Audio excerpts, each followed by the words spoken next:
নমস্কার।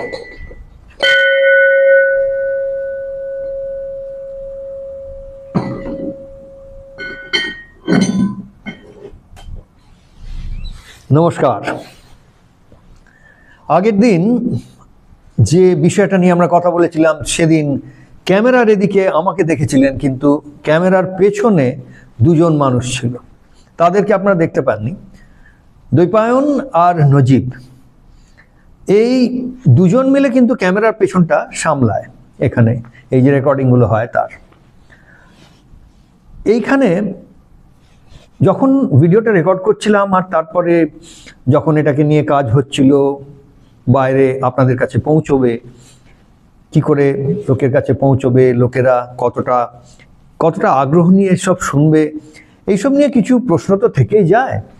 কিন্তু তখন একটা ব্যাপার মনে হচ্ছিল যে প্রথম যারা এই বার্তালাপটা শুনবে, প্রথম যাদের কানে এই কথাগুলো বাজবে, তাদের কি মনে হবে। তো নজিব আর দ্বৈপায়ন দুজনেই মোটামুটিভাবে এখানে একটা কাজ করতে আসে, তাদের প্রফেশনাল কাজ, এই ভিডিও রেকর্ডিং করা, এইসব কাজগুলো করা। তাদের জন্য যে এটা একটা কোনো বিরাট মিশন বা এমনি কিছু তো নয়। তো সেই অবস্থায় পরের দিন যখন ওদের সঙ্গে দেখা হলো, ভিডিওটা ওরা অনলাইন এডিটিং হয়, তো এডিটিং করার পরে রেডি করেছে, যখন এলাম তখন দ্বৈপায়ন একটা বেশ ইন্টারেস্টিং কথা বলল যে মহাচার্য, আমি এইটাতে আছি, আমি প্রথম নাম লেখাচ্ছি। ইম্পর্টেন্ট ব্যাপার, এটা তো ওর মিশন নয় লাইফের, ও তো একটা দুটো রোজগার হবে সেই জন্য সেই সব করতে আসে, যতই যা বলুক, কিন্তু আসল কারণটাই। কিন্তু এই যে কথাবার্তা হয়েছিল, সেই মিশনটাতে নাম লেখানোর জন্য তো দুটো পয়সা রোজগার হবে না, তাহলে কেন বললো যে এটাতে আছি, তা আমার একটুখানি আশা জাগলো, বাহ, তাহলে বোধহয় ব্যাপারটা কোথাও আলোড়ন জাগাতে পারে। তারপরেই খুব ইন্টারেস্টিং, তারপরে নজিব একটা কথা জিজ্ঞেস করলো যে এই যে নির্দলীয় ক্যান্ডিডেটের কথা বলছিলেন, এমনি নির্দলীয় বলে কোনো ক্যান্ডিডেট হয়? আচ্ছা, এর থেকে বোঝা যাচ্ছে ব্যাপারটা যে ও যে দারুণ এই ইলেকশন, ভোট, পলিটিক্স, রাজনীতি এইসব নিয়ে যে খুব মেখে আছে, ভারতের সংবিধান কি নিয়ম কানুন, সেই সব ব্যাপারগুলো তো খুব একটা নয়, বোঝাই যাচ্ছে। কারণ ক্যান্ডিডেট যারা ইলেকশনে দাঁড়ায়, ভোটে দাঁড়ায়, তারা যে নির্দলীয় ক্যান্ডিডেট হয় এই ব্যাপারটাই ওর জানা ছিল না। কিন্তু খুবই এক ইন্টারেস্টিং ব্যাপার, ইনসাইটফুল ব্যাপার যাকে বলে, মানে গভীর তত্ত্ব, তারই মধ্যেও একটা প্রশ্ন তুলে ফেললো। এই প্রশ্নটা বেশ আলোড়ন জোগানোর মতন প্রশ্ন। বললো যে আচ্ছা, এই যে বলছেন ক্যান্ডিডেট হবে, ক্যান্ডিডেটরা না হয় বিধায়ক হয়ে জিতে টিতে এলো, কিন্তু আপনি বলছিলেন যে মন্ত্রী হয়ে যাবে, সে মন্ত্রী হওয়ার ব্যাপারটা, সেটা তো যে মুখ্যমন্ত্রী বা যে পার্টি জেতে তারা নির্ধারণ করে, তাই না? দেখুন, একদিকেও ক্যান্ডিডেট যে নির্দলীয় হয়ে লড়তে পারে কি না পারে সেই ব্যাপারটা সম্বন্ধে শিওর নয়, কিন্তু অন্য প্রান্তে আবার এতটা গভীরতা নিয়ে জিনিসটা বোঝার চেষ্টা করেছে যে যদি কোনো ক্যান্ডিডেট জিতেও গেল, মানে আমরা সবাই মিলে তাকে জিতিয়েও দিলাম, একদম ধরে নেওয়া যাক, কারণ জেতাই তো আমরাই, জনগণরাই, পার্টি বা নেতা তো কাউকে জেতায় না, তারা তো জেতার জন্যে নিজেদেরকে আমাদের সামনে রাখে, জেতানোর বা হারানোর কাজটা তো আমাদের সকলের। তো ধরে নেওয়া গেল আমরা জিতেও দিলাম, ওর মনে কিন্তু এই প্রশ্নটা উঠেছে যে যদি জিতেও যায়, মন্ত্রী হবে তার কি গ্যারান্টি আছে?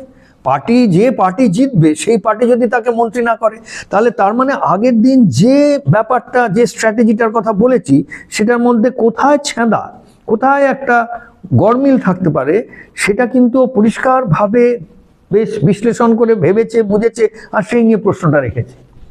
দারুণ প্রশ্ন। এই ব্যাপারটা আমি নিশ্চিত যে যারা মন দিয়ে শুনেছেন আগের দিনের প্রতিবেদনটা, তাদের মধ্যে অনেকেরই মনে এই প্রশ্নটা উঠে থাকতে পারে যে এইসব বলছে, এইসব স্ট্র্যাটেজি, কিন্তু এটা তো এখানেই ফাঁদটা, যে ওইসব বললো, না হয় আমরা জনতা না হয় জেগে উঠলো, জনগণ, ভোটার, গণতন্ত্রের কাণ্ডারি, এইসব ভেবে আমরা সবাই জেগে উঠলাম, জেগে উঠে আমরা না হয় আমাদের কাজটা করেও দিলাম, আর ক্যান্ডিডেট জিতেও গেল, তাতে কি? তাকে মন্ত্রী বানাবে কি না বানাবে সেটা তো যে পার্টি জিতছে সেই পার্টি তারা নির্ধারণ করবে। সত্যি তাই, আজকে আরেকজন, এখনো পর্যন্ত ভিডিওটা এই 2-4 জনের বাইরে কেউ কিন্তু দেখেনি এই প্রতিবেদনটা যখন রেকর্ডিং করছি। আজকে আগেরটা যে রেকর্ড হয়েছিল তারপরে আরও 2 দিন হয়ে গেছে। এই 2-3 দিনের মধ্যে আমরা খুব একটা বেশি এটাকে এদিক ওদিক ছড়াইনি, শুধুমাত্র দেখছি কয়েকজন দেখে কি বলছে না বলছে, তাদের যে কি মনে হয় না মনে হয় সেগুলোকে বোঝার চেষ্টা করছি। আরও একজন যাকে দেখানো হয়েছিল আমাদের মন্দিরের এক পণ্ডিত মশাই, উনি সারাদিনই বসে ভিডিওই দেখেছি। পণ্ডিত মশাই হলে কি হবে, মন কাজ তার বসে বসে ইউটিউবের না হলে ফেসবুকের ভিডিও দেখা। তো ওনাকে দেখানো হলো, যেহেতু সারাদিন ভিডিও দেখেন অনেক সময় ওনার কি মনে হবে, তো উনি দেখে টেকে বললেন ও তো এসব করে কিছু হবার নয়, 99% লোক তো সব বেকার, সব চোর, সব এই, তা ও এইসব ধর্ম কথা বলে কে ধর্ম অধর্ম এসব করে কিছু হবার নয়, এসব বাস্তবের ব্যাপার নয়। যাই হোক, এমনি একটা কথা উঠে এলো। তো এর মধ্যে থেকেই এই যে নজিবের যে প্রশ্নটা উঠেছিল, খুব একটা গভীর ব্যাপার। আপনারা, আমি আবার নিশ্চিত যে অনেকের মনেই এই প্রশ্নটা এসছে যে কি আর হবে যদি এত কাণ্ড করাও হলো, এই যে পার্টি জিতছে সেই পার্টি তাদের মন্ত্রী বানাবেই না, তাহলে কি? তাহলেই তো এই যে পুরো যে স্ট্র্যাটেজিটা বলা হয়েছে সেই স্ট্র্যাটেজিটা মধ্যে একটা ছ্যাঁদা রয়ে যাচ্ছে, নৌকো ডুবে গেল। তো মানে আরো একটু ভালো করে বুঝিয়ে দিই কেন এই নৌকো ডুবে যাওয়ার কথা হচ্ছে, কেন এইটা করে তাহলে লাভ হবে না। তার কারণ হচ্ছে আমাদের থিসিসটা বা আমাদের চিন্তাধারাটাই এটা ছিল যে সরকার যারা চালান তারা তো মন্ত্রীরা, বিধায়ক যারা হন 294 জন যারা জিতে আসেন ইলেকশনের পরে, এই বিধানসভার ইলেকশন যখন হয়, এই 294 জন মিলে বিধিগুলো নিয়ে চর্চা করেন, বিধানসভায় বসে করে বিধানগুলো রচনা করেন। কিন্তু তারপরে সরকার যারা চালান, মানে আগের দিন আমরা বলছিলাম স্টিয়ারিং হুইল যাদের হাতে, তারা কিন্তু যে পার্টি জেতে সেই পার্টির মনোনীত মোটামুটি 44 জন মন্ত্রী। 44 বলেছিলাম কারণ সংবিধান অনুযায়ী 15%, 15%, 294 15%টা ম্যাক্সিমাম লিমিট মোটামুটি। তার মধ্যে এই 44 জন মন্ত্রী কিন্তু আমাদের, যাদেরকে আমরা বলছি সরকার, তাদের জন্যে, তাদেরকে সহায়তা করার জন্যে রয়েছে পুরো সরকার তন্ত্র, যেটা আমলা অফিসার, সরকারি অফিসার, কেরানি সবাই মিলে, যেটাকে আমরা গভর্নমেন্ট বা সরকার বলে থাকি। কিন্তু তাদের মাথার উপর বসে রয়েছেন এই 44 জন মনোনীত নির্বাচিত মন্ত্রিসভা। তাহলে এই মন্ত্রিসভায় যদি এই যে 12 জনের কথা হচ্ছিল, যে 12 জনকে নাকি আমরাই ধর্মপরায়ণ গণতান্ত্রিক পরিষদ, তার মধ্যে থেকে কেন? কারণ তারা ধর্মপরায়ণ আর তারা ওস্তাদ, এই বলে তাদেরকে আমরা নির্বাচিত করেছি। কিভাবে নির্বাচিত করেছি সেগুলোও কথা হয়েছিল, আমি একটু ছোট করে বলে দিচ্ছি যদি কেউ না শুনে থাকেন আগের দিনের প্রতিবেদনটা। কিন্তু যদি না শুনে থাকেন, আজকের এই কথাবার্তার খেই খুঁজে পাবেন না, অবশ্যই আগের দিনের 1 নম্বর প্রতিবেদন পার্ট 1 বলছি আমরা, সেটাকে শুনবেন। সেটার মধ্যে বলেছিলাম যে এমন মানুষদের আমরা খুঁজে বার করব যারা ধর্মপরায়ণ আর যারা একটা বিষয় ওস্তাদ। ধরুন ধর্মপরায়ণ একজন মানুষ যিনি শিক্ষাবিদ, ধর্মপরায়ণ আরেকজন মানুষ যিনি অর্থনীতিটাকে বোঝেন, বা ধর্মপরায়ণ একজন মানুষ যার ল অ্যান্ড অর্ডার বা এই যে শাসন ব্যবস্থা, যেটা যার মধ্যে দিয়ে আমাদের পুলিশি ব্যবস্থা এই সবগুলো চলে, যাকে গৃহমন্ত্রী মানে মন্ত্রক যেটা বলা হয়, হোম মিনিস্ট্রি, সেটাকে চালানোর জন্য তিনি দারুণ মিনিস্টার হতে পারেন। বা ধরে নিন কোনো ডাক্তার, বদ্যি,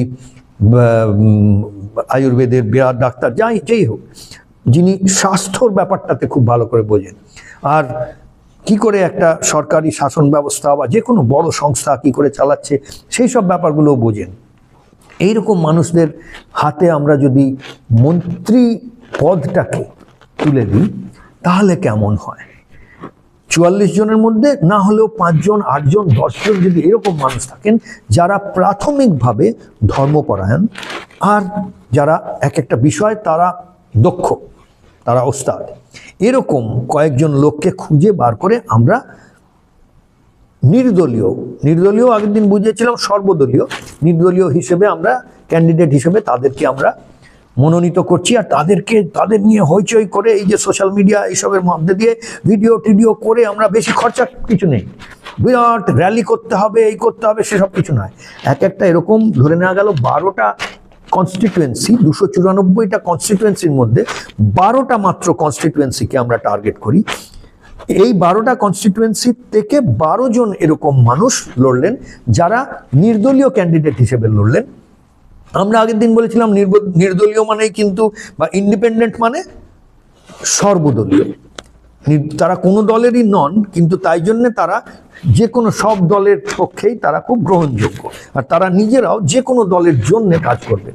তাহলে তারা কিভাবে কাজ করবেন না, ইলেকশনের পরে তারা যখন জিতে এলেন, মানে ধরে নেওয়া হচ্ছে আমরা তাদেরকে জেতালাম, আমরা মানে জনতা ভোটার তাদেরকে জেতালো ধরে নেওয়া হচ্ছে, তাহলে তারপরে যখন জিতে এলেন তখন তারা যে পার্টি জিতেছে, এবারে বুঝে দেখুন, যে পার্টি জিতেছে সেই পার্টিকে সাপোর্ট করতে শুরু করলেন, বললেন আমরা এই পার্টির সঙ্গে অ্যালায়েন্স করছি। যেমন প্রি পোল অ্যালায়েন্স হয়, ইলেকশনের আগে লোকেরা দুটো পার্টি একসঙ্গে অ্যালায়েন্স করে ইলেকশন লড়ে, ঠিক সেমনিভাবে এরা বললেন ইলেকশনের পরে আমরা অ্যালায়েন্স করছি। এই ব্যাপারটাকে পোস্ট পোল অ্যালায়েন্স বলা হয়, মানে ইলেকশন হয়ে গেছে, নির্বাচন হয়ে গেছে, তারপরে আমরা এক হয়ে গেছি। তাহলে এক হয়ে গেছি, এখন তাদের মধ্যে থেকে মন্ত্রী হতেই পারেন। এইটা ছিল স্ট্র্যাটেজি। প্রশ্নটা উঠছে যে যদি তাদেরকে মন্ত্রী না করা হয় তাহলেই তো স্ট্র্যাটেজিটা ফেটে গেল, মানে নৌকো ডুবে গেল। এই যে স্ট্র্যাটেজির নৌকোটা, এই প্ল্যানের নৌকোটা, এটা ডুবে গেল। এই প্রশ্নের উত্তর একটু ভালো করে শুনুন। এই প্রশ্নের উত্তরের মধ্যে কিন্তু আসল যে ব্যাপারটা নিয়ে আমরা এগোচ্ছি সেটা লুকিয়ে রয়েছে। কারণ ধর্মের কথা একটু আগেও বললাম, ধর্মপরায়ণ হওয়ার কথা। আগের দিন ধর্মপরায়ণ হওয়ার মানেটা কি সেটা বোঝানোর চেষ্টা করেছিলাম। আজকে আরেকটু ভালোভাবে বুঝতে পারবেন, নজিবের এই প্রশ্নের উত্তরটা ভালো করে বুঝতে পারলে। আমরা যখন বলছি যে এই কজন মানুষ যে সত্যিকারের ধর্মপরায়ণ মানুষ, তাকে আমরা খুঁজে বার করব। এই সত্যিকারের ধর্মপরায়ণ এটা আমরা বুঝবো কিভাবে? প্রথমত বলেছিলাম এইটা বোঝার যে জার্নি, যে আমাদের এইটা বোঝার যে জন্য আমাদের নিজেদের প্রত্যেকের, আমরা প্রত্যেকে যারা ভোটার, মানে প্রত্যেক মানুষ এইটা বোঝার যখন চেষ্টা করবে তখন তাদের নিজেদের একটা ডেভেলপমেন্ট হবে, নিজেরাই আমরা আরো বেশি মানুষ হয়ে উঠব, আরো বেশি আমাদের মধ্যে মানবিকতা আসবে। কারণ মানব মানেই কিন্তু আমরা ধর্ম অধর্মের মধ্যে তফাৎ করতে পারছি, প্রথমত এই ব্যাপারটা। কিন্তু তারপরেও প্রশ্নটা থেকে যাচ্ছে যে কে নির্ধারণ করবে যে এ ধর্মপরায়ণ আর ও ধর্মপরায়ণ নয়? প্রত্যেক ভোটার নিজের জন্য নির্ধারণ করবেন, কারণ ভোটটা তো আপনাকেই দিতে হবে। এই নির্ধারণ করার যে ব্যাপার, কি করে নির্ধারণ করব সেই সম্বন্ধে আজকে একটুখানি কথা বলি, তাহলেই নজিবের প্রশ্নটার উত্তরও পেয়ে যাব, এটাই বলার চেষ্টা করছি। দেখুন, প্রথমত ধর্ম আর রাজনীতি এইটা নিয়ে যখনই, এটা কিন্তু হাজার হাজার বছর ধরে দুই একে অন্যের মানে খপ্পরে পড়ে নানা রকম বিপাক হয়েছে। তার মধ্যে ধর্মকে হাইজ্যাক করে নিয়ে, ধর্মকেই যখন অধর্ম হাইজ্যাক করে নেয় তখন নানা রকম বিপাক হয়। রাজনীতি বা সত্তা কে চালাবে, কে রাজত্ব চালাবে, এই ব্যাপারটা, এটাকে সত্তা বলা হয়, পাওয়ার। এই পাওয়ারের প্রতি লালসা বা লোভ, প্রথমত যে কোনো জিনিসের প্রতি লোভ, যে কোনো জিনিসের প্রতি লোভ, তাই এক প্রকার অধর্ম। সত্তা বা পাওয়ার বা ক্ষমতার জন্য লোভ, এই লোভটা আমাদের মধ্যে, এটা নিয়ে আমরা জন্মাই মোটামুটি ভাবে। যতক্ষণ না এই লোভটাকে আমরা নিবারণ করেছি, এর উপর আমরা সম্পূর্ণভাবে এই লোভটাকে নিজের কাবুতে নিয়ে এসেছি, এটা আমার কন্ট্রোলে চলে এসছে, ততক্ষণ কিন্তু আমি নিজেকে ধার্মিক বলতে পারি না। তাহলে প্রথমত বুঝতে হবে ধর্মপরায়ণ হবার একটা রূপরেখা বা একটা ক্যারেক্টারিস্টিক, একটা চরিত্র হলো যে সে মানুষটা লোভী নয়, কোনো কিছু সম্বন্ধে লোভী নয়। তাহলে ক্ষমতা বা পাওয়ার এই সম্বন্ধে বা সত্তার জন্যে তার কোনো লোভ নেই। তাই জন্যে যদি এটা হয়, এটা যদি সত্যি হয়, তাহলে তো নজিবকে এটা বলতে পারি, নজিব মন্ত্রী করলো না তো করলো না, কি যায় আসে, করলো না, কি হবে, আমার ক্ষমতা নেই কিছু, ওই ক্ষমতাটা হাতে এলো না, করলাম না। এই ব্যাপারটা, এই জায়গার থেকে আমাদের খেলতে হবে। আমরা কোনো মন্ত্রী হওয়ার লালসা নিয়ে বলছি না যে এই লোকটাকে মন্ত্রী করতে হবে, সে মন্ত্রী হওয়ার জন্য একদম তারপরে খেয়ে করবে, মারামারি করবে, এইসব না। সে নিজেকে খালি স্থাপন করলো, নিজেকে উপস্থাপন করলো, প্রেজেন্ট করলো, আর জনতা গণতন্ত্র তাকে গ্রহণ করলো, করে বুঝিয়ে দিল যে হ্যাঁ, এই মানুষটাকে আমরা গ্রহণ করেছি আমাদের শিক্ষামন্ত্রী হিসেবে, বা আমাদের স্বাস্থ্যমন্ত্রী হিসেবে, বা আমাদের গৃহমন্ত্রী হিসেবে গ্রহণ করেছি, তাই জন্য তাকে আমরা জিতিয়েছি। এবার আপনি আমাদের মুখ্যমন্ত্রী বা জেতা পার্টির নেতা, আপনিও এনাকে গ্রহণ করুন, করে এনাকে ওই সুযোগটা দিন যে আমাদের নেতৃত্ব দিয়ে আমাদের জন্যে, আমাদের সকলের জন্য। আর আমাদের মধ্যে তো ওই যে দল জিতেছে সেই দলের প্রত্যেকটা মানুষ, তারা মুখ্যমন্ত্রী হন কি পার্টি ওয়ার্কার হন, কি যে অপোজিশন পার্টি হয়, বলে অপোজিশন পার্টির লিডার হন, বা তাদের সেই পার্টির পার্টি ওয়ার্কার হন, তারা সবাইও তো আমাদের মধ্যে। তো এই ধর্মপরায়ণ ওস্তাদ লোকেরা যদি তাদের হাতে যদি আমরা তুলে দিই এই ওই দপ্তরটা চালানোর সব দায়িত্বটা, তাহলে তো প্রত্যেকেরই তাতে ভালো হবে, এটাই ধরে নেওয়া হচ্ছে। আর যদি না হয় তো 5 বছরের জন্যে। আরে কতদিন তো সবাই সত্তা চালাচ্ছে, এত বছর ধরে তো সত্তা চালিয়ে কত কিছু হয়েছে। এই এক্সপেরিমেন্টটাও, এই বিকল্পটাও একবার দেখা যাক না, 5 বছরেরই তো কথা। আরেকটা নিয়ম রয়েছে আমাদের, ধর্মপরায়ণ গণতান্ত্রিক পরিষদ যখন বলছি, এই পরিষদ কিন্তু কয়েকটা নিয়মের মধ্যে দিয়ে, সেই নিয়মে আমরা বলছি, নিয়ম ঠিক নয়, সংস্কার।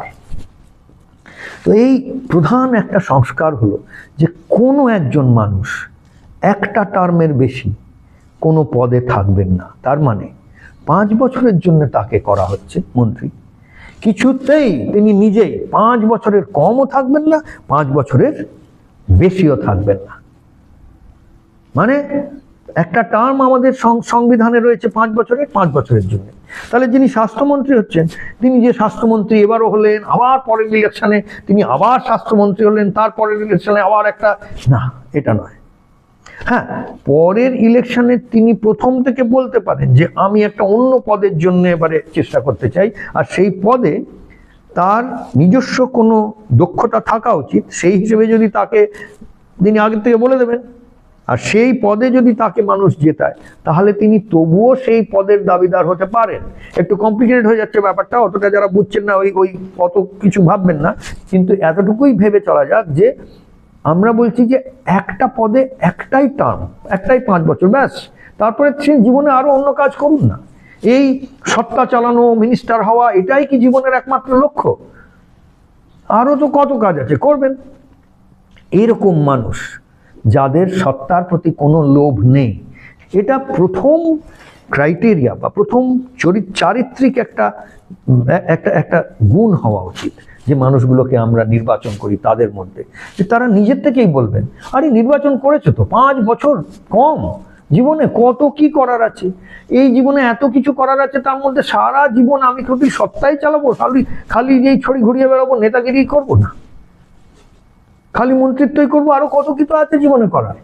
5 বছরের জন্য পেলাম একটা উদাহরণ হিসেবে, এত ভালোভাবে সত্তাটা চালাবো, এত ভালোভাবে ওই পদটাকে চালাবো যে তারপরে ওটা একটা উদাহরণ হয়ে যাবে। এত কোটি মানুষের একটা দেশ, সেখানে একজনকেই একটা পদ আঁকড়ে ধরে থাকতে হবে কেন? তার তো কোনো দরকার নেই। তাহলে নিয়মটাই হয়ে যাবে, বা সংস্কারটাই আমাদের মধ্যে হবে যে একটা টার্মের বেশি কেউ নয়। তাহলে খুব পরিষ্কার হয়ে গেল যে এরা সত্তার লোভী নন। এদেরকে যদি জেতার পরেও না করা হলো, এদের কোনো গ্রাহ্যই নেই তাতে। তাদেরকে যে দায়িত্বটা দেওয়া হলো, সেটা যারা দায়িত্ব দিলেন তাদের জন্যে, তাদের জীবনটা যেন সার্থক হলো, এমন মানুষকে খুঁজে বার করতে হবে। আর তারা এই দায়িত্বটা গ্রহণ করে, তারা এই দায়িত্বটা ঠিকভাবে পালন করলেন যখন, করে তারপরে দায়িত্বটা তারপরে অন্য কারোর হাতে ছেড়ে দিলেন একটা টার্মের পরে, তখন তাদেরও মনে হলো জীবনের একটা অংশ সার্থক হয়েছে। এই স্পিরিটটা নিয়ে, এই স্পিরিটটা মানে এই মনোভাব নিয়ে এই এই এরকম একটা মাঠের মধ্যে যদি খেলাটা হয়, খেলা হবে। সেই আগের বার যখন ইলেকশন হয়েছিল তখন আমার মনে আছে একটা স্লোগান বেরিয়েছিল, খেলা হবে। খেলার তো দেখতে পাই না। খেলা যখন হয় তখন আমরা যে কোনো খেলা একটা স্পিরিটের মধ্যে হয়, একটা স্পোর্টিং স্পিরিট বলা হয়। কিন্তু এটাই যখন ইলেকশন, রাজনীতি, এইসবের ব্যাপার আসে তখন তো আর খেলা দেখি না, মনে হয় যেন যুদ্ধ হচ্ছে। দেখুন ইন্ডিয়া পাকিস্তান যখন ক্রিকেট ম্যাচ হয় সেটা খেলা, আর যখন যুদ্ধ হয় তখন তো যুদ্ধ। দুটোর মধ্যে তফাৎ আছে তো। খেলা যখন হয়, খেলা যেই শেষ হয় তখন খেলার শেষে, খেলা যতক্ষণ চলে ততক্ষণ মানুষ হাড্ডাহাড্ডি লড়াই করছে, জিততেই হবে। তার মধ্যে কোনো মেক বিলিভ বা নকল কিছু নেই কিন্তু খেলার মধ্যে। তারা হাড্ডাহাড্ডি লড়াইটা করছে, জেতার জন্যই লড়ছে। কিন্তু যেই খেলা শেষ হলো, রেফারি বাঁশি বাজিয়ে দিলেন, আম্পায়ার খেলাটা শেষ বলে দিলেন, তারপরে সবাই আবার একই জায়গায়। এইটা হচ্ছে খেলার স্পিরিট। তো খেলা হবে যখন বলি তখন এইবার আমরা সত্যিকারে আমরা বলি, কোনো পার্টি আমাদের বুঝিয়ে দিল যে খেলা হবে তা নয়, আমাদের নিয়ে খেলা করা তা নয়। আমরা পুতুল হয়ে গেছি আর আমাদেরকে নিয়ে খেলনার মতন খেলা করছে কেউ, তা নয়। আমরা নিজেরাই পুরো ব্যাপারটাকেই খেলার ছলে খেলছি। ইলেকশনটাকে, আমাদের রাজনীতিটাকে, আমাদের এই জীবনটাকে সিরিয়াসলি খেলছি। সিরিয়াসলি, গম্ভীরতা আছে, গভীরভাবে খেলছি। কিন্তু এর মধ্যে একটা স্পোর্টিং স্পিরিট আছে, একটা খেলার ছলে খেলছি। এর মধ্যে কোনো যুদ্ধ নয়, মারপিট নয়। এই যে ব্যাপারটা যাতে যদি এলো তাহলেই তো হয়ে গেল, কি যায় আসে। আচ্ছা, এখানে আরেকটু গভীরে গিয়ে বোঝাই ব্যাপারটা। আমরা দেখেছি যখন আমরা একটা পাথরের মূর্তিকে নিয়েও আমাদের এই দেশে একটা পাথরের মূর্তি বা মাটির মূর্তি, সেটাকে নিয়ে তার মধ্যে প্রাণ প্রতিষ্ঠা করে আমরা পুজো করছি। এই ব্যাপারটা আছে। আচ্ছা, হ্যাঁ, ইসলাম ধর্মে না হয় সেটাকে মানা হয় না, আমি সেই কথা বলছি না যে এটা করাটাই ঠিক কি ভুল, কি সবার এটা করা উচিত না উচিত, এই নিয়ে বলছি না। আমি শুধু উদাহরণ দিচ্ছি একটা। এমনি তো যারা এই ধর্মগুলোকে মানেন, যে যার মধ্যে মূর্তি পুজো আছে, সেখানে কি করেন যারা মূর্তি পুজো করছেনটা কি? একটা মাটি বা পাথরের মূর্তি নেওয়া হচ্ছে, বা কোনো এই পেতল টেতল কোনো কিছুর একটা মূর্তি নেওয়া হচ্ছে, সেটার মধ্যে আগে প্রাণ প্রতিষ্ঠা করা হচ্ছে। এই যে প্রাণ প্রতিষ্ঠা করা, এটা কি কোনো পণ্ডিত মশাই এসে প্রাণ প্রতিষ্ঠা করে দিল বলেই তার মধ্যে প্রাণ চলে এলো? তা তো নয়। যিনি পুজো করছেন, ওই মূর্তির সামনে দাঁড়াচ্ছেন, তিনি মনে মনে একটা বিশ্বাস জাগাচ্ছেন। একটা কিসের বিশ্বাস? এই বিশ্বাস যে ওটার মধ্যে, ওই পাথরের মধ্যে প্রাণ আছে। সে জানে যে এটা তো হতে পারে না, কিন্তু বিশ্বাস, যেমন সে বিশ্বাস জাগিয়েছে, আমি বিশ্বাস করে নিয়েছি যে আমার নাম সৌরভ, তাই জন্য যখনই যেখান থেকে সৌরভ বলে একটা আওয়াজ শুনতে পাই ওই দিকে তাকাই। কেন? কারণ মনের মধ্যে একটা বিশ্বাস আছে যে আমার নাম সৌরভ। যদি ছোটবেলার থেকে আমাকে বোঝানো হতো, এই বিশ্বাসটা দেওয়া হতো যে আমার নাম গণেশ, কি আমার নাম ভৈরব, তাহলে তো যখন ভৈরব শুনতাম সেদিকে তাকাতাম। তার মানে বিশ্বাসেই আমরা চলি, বিশ্বাসের জোরেই আমরা চলি। যে মূর্তি পুজোতে বিশ্বাস করছেন না, তিনি বিশ্বাস করছেন যে আল্লাহ আছে বা গড আছে বা কিছু এমনি আছে, যেটা বিশ্বাস এক রকমের। তো যেটা আমরা বিশ্বাস করি সেই মতন আমরা আমাদের কর্মগুলো করি। বিশ্বাস আমাদেরকে দিয়ে কর্মগুলো করায়। তাহলে আমরা প্রথমে যখন প্রাণ প্রতিষ্ঠা করছি তখন মনের মধ্যে সাময়িকভাবে একটা বিশ্বাস জাগাচ্ছি যে এই পাথরের মূর্তিটার মধ্যে প্রাণ আছে। প্রাণ আছে বলে তারপরে কি করছি, আমরা কিছু নৈবেদ্য নিচ্ছি, নৈবেদ্য কিনে আনছি, যেটা আমার পয়সা দিয়ে, আমার পয়সা রোজগার করেছি, সেই সব দিয়ে আমি নিজেই কিনে আনছি। কিনে এনে এই নৈবেদ্যটা নিবেদন করছি। নিবেদন যখন করছি তখন কি করছি, তার মানে আমি বলছি আর এটা আমার নয়, হ্যাঁ গো তুমি এটা গ্রহণ করো। আচ্ছা, গ্রহণ করার জন্য তো আগে তার মধ্যে প্রাণ থাকতে হবে। কিন্তু এটা পাথরের মূর্তি তো কিছু গ্রহণ করতে পারে না। যদি আমি মনের মধ্যে এই বিশ্বাসটা জাগাতে পেরেছি যে এটার মধ্যে প্রাণ আছে, তবেই বলতে পারবো এবার এটা গ্রহণ করো, তবেই মনে হবে যে সে গ্রহণ করলো। তা না হলে তো সে গ্রহণই করবে না। কারণ আমি যদি ধরতে থাকি লজিক দিয়ে, বিজ্ঞান দিয়ে, না ও তো পাথরের মূর্তি, ওর মধ্যে তো প্রাণ নেই, ও তো হতে পারে না, কে না জানে প্রাণ নেই, কিন্তু আমি নিজের সঙ্গে খেলছি, আমি নিজেকে বলছি যে না ওটার মধ্যে প্রাণ আছে। কেন প্রাণ প্রতিষ্ঠা করছি? যাতে তাকে দিয়ে আমি গ্রহণ করাতে পারি। কারণ সে যদি গ্রহণ করে তবে আর এই নৈবেদ্যটা আমার রইল না, নিবেদন করাটা সার্থক হলো। তাহলে নিবেদন হয়ে গেল, সে গ্রহণ করলো। গ্রহণ করলো মানে ব্যাপারটা আর আমার রইল না। আমি পয়সা দিয়ে নৈবেদ্যটা কিনেছিলাম কিছুক্ষণ আগেই বাজারের থেকে, মিষ্টির দোকান থেকে, ফুলের দোকান থেকে, এইসব নৈবেদ্য কিনে এনেছিলাম নিবেদন করার জন্যে। যতক্ষণ কিনেছিলাম আমার আমার আমার আমার করছিলাম, এবারে নিবেদন করে দিলাম কেন? আর আমার নয় এটা। এই যে ত্যাগটা, এই ত্যাগটা প্র্যাকটিস করার জন্য একটা ব্যবস্থা করেছি আমরা। ঋষিমুনিরা ব্যবস্থা করে দিয়ে গেছিলেন যে ত্যাগ করার যে প্র্যাকটিস করবে, যেমন ক্রিকেট খেলা প্র্যাকটিস করবে, তবলা বাজানো প্র্যাকটিস করবে, রেয়াজ করা প্র্যাকটিস করবে। ভালো গান গাইতে গেলে রেয়াজ করতে হবে, প্র্যাকটিস করতে হবে। ঠিক সেমনি ভালো ত্যাগী হতে গেলে এই আমি আমি আমি আমি থেকে একটু ছুটি পেতে গেলে সেটা প্র্যাকটিস করতে হবে। প্র্যাকটিস করার জন্য একটা ব্যবস্থা। এই একটা পাথরের মূর্তি নাও, সেটাতে প্রাণ প্রতিষ্ঠা করো, করে তাকে নিবেদন করো, বলো যে গ্রহণ করে নাও। আগে বিশ্বাস করেছো যে প্রাণ আছে, তাহলে সে গ্রহণ করতে পারে, গ্রহণ করে নিও। কেন এই এত কথা বলছি? কারণ প্রথমে একই রকমভাবে যদি আমরা বিশ্বাস করে নিই যে আমি এই যে লোকগুলোকে যাদেরকে আমরা জেতালাম, তাহলে সেই লোকগুলো যে জিতে এলো ওখানে, এরা কি জন্যে তাদেরকে জেতালাম? আমরা ঠিক যেমনভাবে নিবেদন করি তাদেরকে নৈবেদ্য হিসেবে। এবার ভালো করে বুঝুন, গণতন্ত্রের আমরা যারা কাণ্ডারি বলছি নিজেদের, প্রত্যেক ভোটার গণতন্ত্রের কাণ্ডারি, প্রত্যেকে নৈবেদ্য হিসেবে এই ক্যান্ডিডেটদের নিলেন। এসে আমরা কি করছি? যে পার্টি জিতবে সেই পার্টির মধ্যে প্রাণ প্রতিষ্ঠা করছি। প্রাণ প্রতিষ্ঠা করছি মানে বলছি যে তারা শ্রদ্ধেয়, তারা তো জিতে এসছে, এই রাজ্যে তারা জিতে এসছে, তারা সব দিক দিয়ে ঠিক, তাদেরকে আমরা নিবেদন করে দিলাম এই 12 জন আমাদের নৈবেদ্য। এইটা বুঝে যে আমরা যদি সঠিকভাবে প্রাণ প্রতিষ্ঠা করতে পেরেছি, তাহলেই তারা গ্রহণ করতে পারবেন।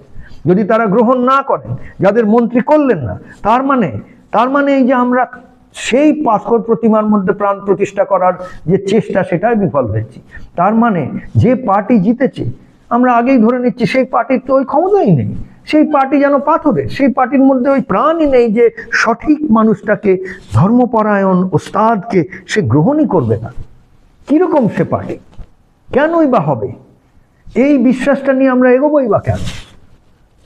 তাহলে নজিবকে আমার এটাই উত্তর, যে যদি আমরা এইটা ওই প্রাণটা প্রতিষ্ঠা করতে পারি ওই পার্টির মধ্যে, আজকে যে পার্টিকে আমরা ধরে নিচ্ছি, মনে করছি যে না এরা কোনো কমবেন নয়, এরা আমাদের ভালো করবে না, আরে না করলেও তো তাদের তো জেতাচ্ছিলাম, সেই পার্টিদেরকেই তো জেতাচ্ছিলাম। কেন আমরা ধরে নেব যে তারা কোনো কমবেন নয়, তারা ভালো করে নাই করে না, শুধু কয়েকজন পার্টি ওয়ার্কার, পার্টি সাপোর্টার তারাই নাচবেন তাদেরকে নিয়ে? না, আমরা প্রত্যেকে যারা এই গণতন্ত্রের ভোটার, তারা প্রত্যেকের ওই জায়গায় পৌঁছতে হবে যেখানে আমরা প্রত্যেকটা পার্টি ওয়ার্কার, পলিটিক্যাল পার্টি যাদের বলছি, তাদের মধ্যে আমরা প্রাণ প্রতিষ্ঠা করব এই বিশ্বাস নিয়ে যে তাদের মধ্যে এই ক্ষমতা রয়েছে যে আমাদের রাজনৈতিক ব্যবস্থাটাকে তারা ঠিক দিকে নিয়ে যাবে। এই প্রাণটা তাদের মধ্যে আমরা যদি প্রতিষ্ঠা না করি, তাহলে কেনই বা তারা সেই প্রাণ শক্তি নিয়ে কাজ করবে? তারা সবাই সত্তার লোভী, সবাই ইলেকশনের পর ইলেকশন, কি করে আমি জিতে থাকবো, কি করে এই সিটটাকে আঁকড়ে বসে থাকবো, অধর্মের যেটা প্রথম লক্ষণ, সেইটার জন্য তো আমরাই দায়ী। আমরা তো বিশ্বাসই করছি না, তাদেরকে এই ভরসাটাই দিচ্ছি না যে আমরা জানি যে তোমার মধ্যে আমরা যদি একটা পাথরকে ঈশ্বর বলে মেনে নিতে পারি, তার মধ্যে প্রাণ আছে বলে মেনে নিতে পারি, তাহলে একটা পলিটিক্যাল পার্টিকে সে আমাদের সেবা করার জন্য ওখানে দিয়েছে, এটা মানতে কি অসুবিধে? এটা মানতেই হবে, এটা বিশ্বাস করতেই হবে, আর এই বিশ্বাসের জোরেই আমাদের এগোতে হবে। আর শুধু নৈবেদ্য হিসেবে কয়েকজন ভালো ধর্মপরায়ণ উস্তাদকে তুলে ধরে এনে তাদের কাছে নিবেদন করতে হবে। আমার বিশ্বাস যে তারা গ্রহণ করবেন, কারণ আমি তো তাদের মধ্যে প্রাণ প্রতিষ্ঠা করেছি। আমি তাই জন্যই আগের দিন বলেছিলাম যে কোনো পার্টির বিরুদ্ধে কিছু নয়, তো আমরা কোনো পার্টিকে, এখনকার যুগে যারা রাজনীতি করছেন তাদের কাউকে, তাদের কি কোয়ালিফিকেশন, তাদের কি কতটা তাদের গুণ, তারা কে চোর কে জোচ্চোর এসব বিচার না করে, শুধুমাত্র তারা যে নিজেদেরকে ওই জায়গাটাতে স্থাপন করার জন্যে নিজেদেরকে উজাড় করে দিয়েছেন, শুধু সেইটুকু দেখে তাদেরকে আমরা শ্রদ্ধার চোখে তাদের কাছে আমরা সমর্পণ করব, না করে উপায়টাই বাকি। সেই সমর্পণ করেই তো চলতে হয়। প্রত্যেকবার ইলেকশন হয়, ইলেকশনে যারা জেতেন, ভোটে জেতেন, তারপরে তো সমগ্র রাজ্য তাদের কাছে সমর্পিত হয়েই চলে। তো কেন না আমরা সচেতন হয়ে, মানে পুরোপুরি একদম সব মনশ্চিত্ত থেকে একদম মেনে নিয়ে সমর্পণ করব। সমর্পণ করার জন্যেই তো আমরা তাদেরকে ওই চেয়ারগুলোতে বসাচ্ছি, ওই পদগুলোতে বসাচ্ছি। তাহলে কোনো রকম নেগেটিভ বা হীনমন্যতা নিয়ে আমরা এগোবো না। এই ইলেকশনে যদি আমাদের ধর্ম স্থাপন করতে হয়, তাহলে কোনো এক বিন্দু হীনমন্যতা নিয়ে এগোলে হবে না। আমরা মনে করব যে আমরা অহম ব্রহ্মাস্মি, খুদা, আল্লাহ, যে যা মানি, গড, ভগবান, ওস্তাদ,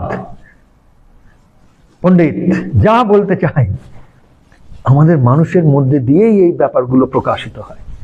তাহলে যে যে পদে রয়েছেন, থাকবেন, আসবেন, তাদের মধ্যে এই সম্ভাবনাটা আছে। কয়েকটা সঠিক মানুষকে তুলে ধরে এনে যদি নিবেদন করা হয়, তাদের গ্রহণ করার মতন এতটুকু গুণ নিশ্চয়ই আছে।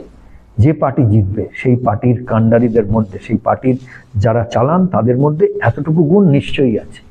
আর তার উদাহরণও অনেক। আজকে আমাদের দেশের বিদেশমন্ত্রী এস জয়শঙ্কর কোনো দিন পলিটিক্স করেননি, কোনো দিন রাজনীতি করেননি। ইলেকশন, ভোট টোট সব হয়ে গেছে, তারপরে যখন মোদিজিকে প্রধানমন্ত্রী হতে হয়েছে, তখন তিনি খুঁজে পাননি নিজের, এত লোককে তো জানেন, তার পার্টি এত ব্যবস্থার মধ্যে তার থেকে বেরিয়ে গিয়ে তার মনে হয়েছে এই ভদ্রলোক আছেন। এবার ঠিক ভুল এই নিয়ে আমি বিচার করছি না, অনেকের হয়তো জয়শঙ্করকে পছন্দ নয়, সেই নিয়ে বিচারই নয়, সেই কথা হচ্ছে না। কথাটা হচ্ছে কিন্তু ওইখানে দেশের প্রধানমন্ত্রী, বিজেপি পার্টির নেতা, যার কথায় সবাই উঠছেন বসছেন, তিনি কিন্তু নিজের পার্টির একটা লোককে বসিয়ে না দিয়ে বিদেশ মন্ত্রী করলেন এস জয়শঙ্কর, যিনি কোথাও ছিলেনই না। কোথাও একটা তাকে দেখেছিলেন, মনে হয়েছিল এই লোকটা মধ্যে কিছু একটা আছে, বিদেশমন্ত্রী হবার যে যোগ্যতা তার মধ্যে আছে, তাকে তুলে এনে তাকে আগে বিদেশমন্ত্রী করলেন। তারপরে আমাদের সংবিধানে একটা নিয়ম আছে যে কিছুটা সময়ের মধ্যে তাকে সংসদের একজন মেম্বার করে নিতে হয়, রাজ্যসভার মধ্যে দিয়ে, বা অনেক সময় এমন হয় যে লোকসভার একটা কোনো ইলেকশন হয়, কোথাও একটা সিট খালি হয়েছে, তার মধ্যে দিয়ে জিতিয়ে নিয়ে তাকে সেই পদটার যে টেকনিক্যাল যোগ্যতা সেটা করে দেওয়া হচ্ছে। সে তো হয় যার হাতে বা যার উপর এই গুরুগম্ভীর দায়িত্বটা, যে তাকে সারা দেশটা, সারা রাজ্যটা চালাতে হবে, তারা তো চাইবেন এমনি কয়েকজন ধর্মপরায়ণ ওস্তাদকে নিজেদের দলে রাখতে। আর আগের দিনও বলেছি, আমরা তো বলে দিচ্ছি 12টার বেশি আমরা কিছুতেই করবো না। 294-এর মধ্যে 12টা তো খুব বেশি নয়। আর 12টার মধ্যে যদি আমরা 12টা জিতাতে পারি তাহলে তো দারুণ ব্যাপার। সেটা হয় নাই হলো, 12টার মধ্যে যদি 5 জনও জিতলেন, তাহলেও তো 5 জনকে নিবেদন করা যাবে। 5 জনের মধ্যে যদি 2 জনও এই পদটা পায় এই বছর, তাহলেই তো এই এক্সপেরিমেন্টটা সফল হয়ে গেল। তাহলে তো পরের বার লোকে বলবে এটাও সম্ভব, এভাবেও ফিরে আসা যায়।